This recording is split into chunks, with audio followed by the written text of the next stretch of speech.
This has to be a very exciting time for you now that you're able to talk to people and answer emails without a pesky lawsuit in the way. How fun.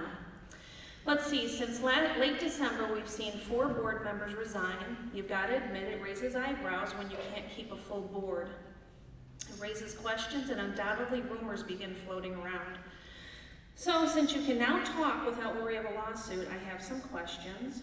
You see, you're in charge of spending my hard-earned tax dollars, a job that at times you've admitted not knowing how to do correctly, even with numerous community members offering professional help. This is a painfully obvious fact. I have seen in the news, read, and heard many accusations tossed around regarding your poor decisions. See, so I have said it is best to stop the rumor train and go straight to the source, and that source is you. So here we go. I will have you know that these next questions are actual conversations running around the district. So you have done an absolute perfect job of running this district right into the ground and wasting my tax dollars. I feel that I'm owed an explanation to the stories that I've heard, because you all know that there is usually a thread of truth in any rumor, because that's how they start. For example, no, there's no talk of a school closing. That was in March of 2015. First and foremost, the elephant in the room, Aunt Nancy's. It has been proven that you have turned away millions in income by allowing this for-profit business to operate in our schools rent-free. Millions that could have kept North open. Not just rent-free, but we also pay her electric, her gas, her water, and we also so graciously gave her playground equipment as well. So technically, we pay her to have a business in our schools. So not only that, but by your arbitrary and capricious decision to close North and jam over 46% of the student population into East, while the other 2 schools only have to comfortably house 25% each, East has to give up 2 classrooms to Aunt Nancy's, 2 classrooms that are so desperately needed. Aunt Nancy's supposedly needs these 2 rooms to operate, while teachers will now be sharing classrooms throughout the school year because there are too many students. So because of this, it has been said that Larry Wiley received side compensation from Aunt Nancy's to keep this deal alive.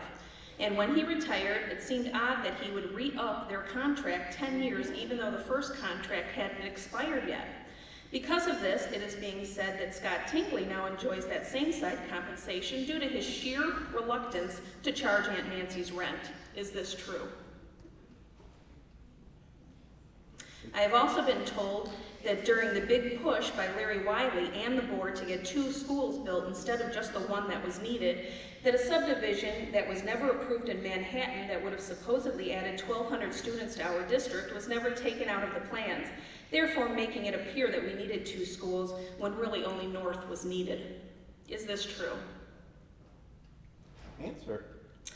Is it also true that since Larry Wiley got his way and duped the taxpayers into believing that Henry Brothers offered a $29 million discount if we built west early, even when it wasn't needed, that Henry Brothers gave Big Lair a big, enormous, generous compensation package as well?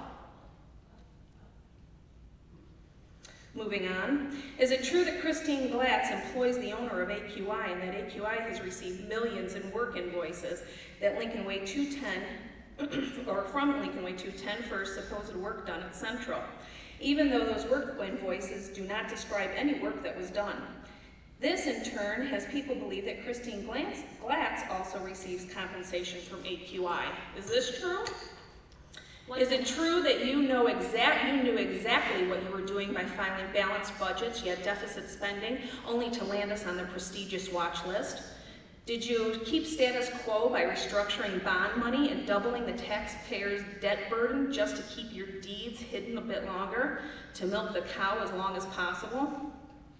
Is it true that when you awarded Larry an annuity worth over $500,000 without taxpayer approval, that his son sold the annuity and also profited handsomely as well? Can you see why you're not trusted? Can you? Do you see your days on this board are numbered?